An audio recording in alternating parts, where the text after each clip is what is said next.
नमस्कार। टुडे हिमाचल में आपका बहुत बहुत स्वागत है। मैं हूं आपके साथ भावना रेनॉल्ड और चलिए देखते हैं शाम की बड़ी खबरों को फटाफट। सुदली मुख्य मार्ग पर एक गाड़ी खाई में गिरी, महिला की मौत, अन्य घायल। पुलिस थाना डलहौजी के अंतर्गत बीती शाम करीब 5:45 बजे सुदली मुख्य मार्ग पर स्थित गांव बासा के पास एक महिंद्रा बोलेरो गाड़ी HP 68B 2242 दुर्घटनाग्रस्त हो गई है। प्राप्त जानकारी के अनुसार एक गाड़ी मोबाइल टावर के काम को अंजाम देने के उपरांत मेल से बनी खेत की ओर आ रही थी। गाड़ी चालक की पहचान 23 वर्षीय सनीपुत्र गौरव राम निवासी भगोग डाकघर सिलाघाट जिला चंबा के रूप में हुई है। जैसे ही गाड़ी गांव बासा के पास पहुंची, चालक ने गाड़ी पर से अपना नियंत्रण खो दिया और गाड़ी लगभग 300 मीटर गहरी खाई में जा गिरी। गांव के लोगों को जैसे ही दुर्घटना का पता चला, उन्होंने तुरंत मौके पर पहुंचकर बचाव कार्य प्रारंभ किया। जहां गाड़ी में सवार महिला की मौके पर ही मौत हो चुकी थी तथा अन्य गंभीर रूप से घायल हो चुके थे, उन्हें तुरंत प्राथमिक उपचार हेतु बनीखेत लाया गया।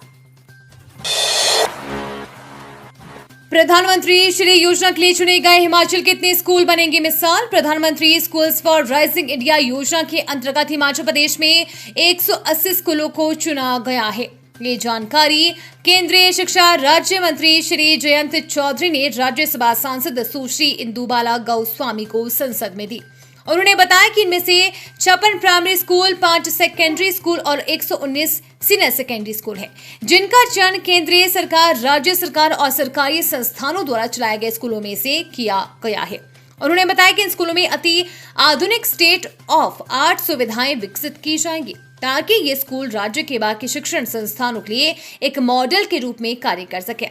उन्होंने बताया कि इन स्कूलों की स्थापना के लिए कैबिनेट ने 7 सितंबर 2022 को मंजूरी प्रदान की है।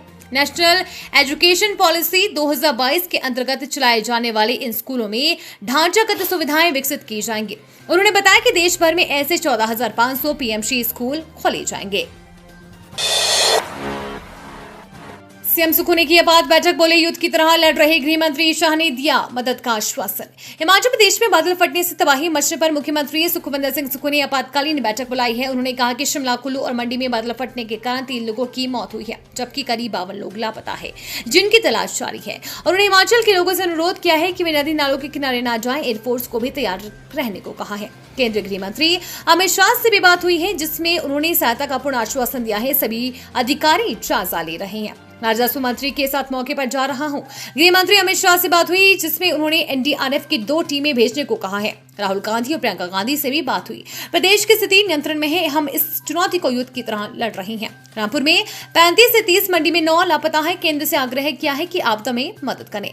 सीएम सुक्खू ने कहा कि बीती रात प्रदेश में कई स्थानों पर बादल फटने की दुखद घटना में 50 से अधिक लोग लापता हैं और 2 लोगों के शव रिकवर किए गए हैं। NDRF, SDRF, होमगार्ड और फायर सर्विसेज की टीमें रात खोज बचाव कार्य में जुटी है। 4 लेन बनेगा हिमाचल प्रदेश का ये नेशनल हाईवे। केंद्रीय सड़क परिवहन और हाईवेज मंत्री श्री नितिन गडकरी ने राज्यसभा सांसद सुश्री इंदुबाला गौस्वामी को संसद में बताया कि सिरमौर जिला के कालाअंब पांवटा साहिब को 4 लेन में बदलने के लिए DPR तैयार की जा रही है। उन्होंने बताया कि इस सड़क को 4 लेन में अपग्रेड करने के बारे में निर्णय फिजिबिलिटी, संसाधनों की उपलब्धता, निर्माण लागत, सड़क की लंबाई आदि विभिन्न घटकों के आधार पर की जाएगी। हिमाचल में कुदरत का कहर, कुल्लू, मंडी और शिमला में फटा बादल, 2 की मौत, 50 लोग लापता। हिमाचल प्रदेश में कुदरत का कहर सामने आया है। कुल्लू, मंडी और शिमला में 3 जगहों पर बादल फटा है, जिसमें 50 लोग लापता हो गए हैं। 2 लोगों की मौत भी हो गई है। NDRF और SDRF की टीम मौके पर पहुंच गई है। राहत बचाव कार्य बहुत तेजी से चल रही है। बादल फटने की घटनाओं के बाद मुख्यमंत्री सुखविंदर सिंह सुक्खू ने सचिवालय में एक आपातकालीन बैठक बुलाई है। वहीं केंद्रीय स्वास्थ्य मंत्री JP नड्डा ने हिमाचल को हर संभव मदद का आश्वासन दिया है। मंडी जिले के द्रांग विधानसभा क्षेत्र के धमचाड़ पंचायत के राजवन गांव में आधी रात को बादल फटने से भारी तबाही हुई है। कई घर पानी में तेज बहाव में बह गए हैं। 11 लोग लापता हो गए हैं। 2 शव भी बरामद हुए हैं। शिमला जिला के रामपुर क्षेत्र के समेश में बादल फटने से तबाही हुई है, जिसमें 6 परिवार लापता हो गए हैं। हादसे में 32 लोग लापता हो गए हैं। लापता लोगों की तलाश शुरू कर दी गई है। समेज में एसेंट हाइड्रो 6 मेगावाट प्रोजेक्ट भी बह गया है। बागीपुल में कांग्रेस के वरिष्ठ नेता बुद्धि सिंह ठाकुर ने बताया कि बागीपुल में टॉप पर बादल फटने से कुरपा खड्ड में बाढ़ आ गई है, जिसमें सिंह गांड में कई दुकानें, होटल बह गए हैं। यहाँ पर किसी के जानी नुकसान की सूचना नहीं है। बड़ी राहत, नूरपुर में बनेंगे 5 पुल, 33 सड़कों का काम जारी। प्रदेश सरकार में लोक निर्माण मंत्री विक्रमादित्य सिंह ने खुशखबरी दी है। जानकारी देते हुए मंत्री विक्रमादित्य ने बताया कि PMGSY चरण 3 के तहत नूरपुर उपमंडल में 5 पुलों का निर्माण किया जाएगा। पत्रकारों से बातचीत करते हुए उन्होंने कहा कि नूरपुर सर्किल में विधायक प्राथमिकता नाबार्ड, RIDF और PMGSY चरण 3 के माध्यम से 33 सड़कों के कार्य किए जा रहे हैं। सड़क निर्माण में विभाग FDR तकनीक का इस्तेमाल करेगा, जिसमें सड़क की सामग्री का पुनः उपयोग किया जाएगा। इससे पैसे की बचत के साथ पर्यावरण संरक्षण में भी मदद मिलेगी। यहाँ नाबार्ड के तहत 1 करोड़ की लागत से एक सड़क, PMGSY चरण 3 के तहत 6.5 करोड़ रुपए की लागत से एक सड़क का निर्माण किया जा रहा है। उन्होंने बताया कि विभाग की ओर से नूरपुर उपमंडल में 28.5 करोड़ रुपए के निर्माण कार्य प्रगति पर है। हाटी समुदाय के प्रतिनिधिमंडल ने अमित शाह से की मुलाकात, कानून को लागू न किए जाने पर करवाया अवगत। नेता प्रतिपक्ष जयराम ठाकुर के नेतृत्व में हाटी समुदाय के प्रतिनिधिमंडल ने केंद्रीय गृह एवं सहकारिता मंत्री अमित शाह से लोकसभा कार्यालय में मुलाकात की।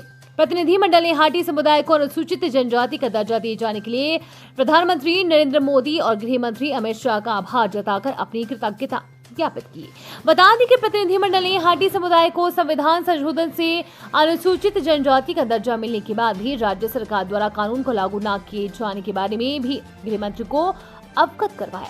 जानकारी देते हुए प्रतिनिधिमंडल ने कहा कि कानून बने 1 साल से ज्यादा का समय बीत गया है, लेकिन राज्य सरकार की उदासीनता के कारण अभी तक किसी को भी कोई लाभ नहीं मिला है। प्रतिनिधिमंडल ने सुक्खू सरकार पर निशाना साधते हुए कहा कि जब से ये सरकार सत्ता में आई है, तब से ही हाटी समुदाय के हितों की रक्षा के लिए बने कानून में हर तरह से व्यवधान डाला गया है, जिस कारण हाटी समुदाय को संसद द्वारा पारित किए गए कानून का कोई लाभ नहीं मिल पाया है। इसके साथ ही प्रतिनिधिमंडल ने केंद्रीय गृह मंत्री अमित शाह से जल्दी हाटी समुदाय को अनुसूचित जनजाति दर्जा देने वाले कानून को लागू करवाने का निवेदन भी किया। प्रतिनिधिमंडल में पूर्व मुख्यमंत्री जयराम ठाकुर के साथ पूर्व विधायक बलदेव तोमर, अमित चंद, कुंदन सिंह, रण सिंह और अतर सिंह नेगी शामिल रहे।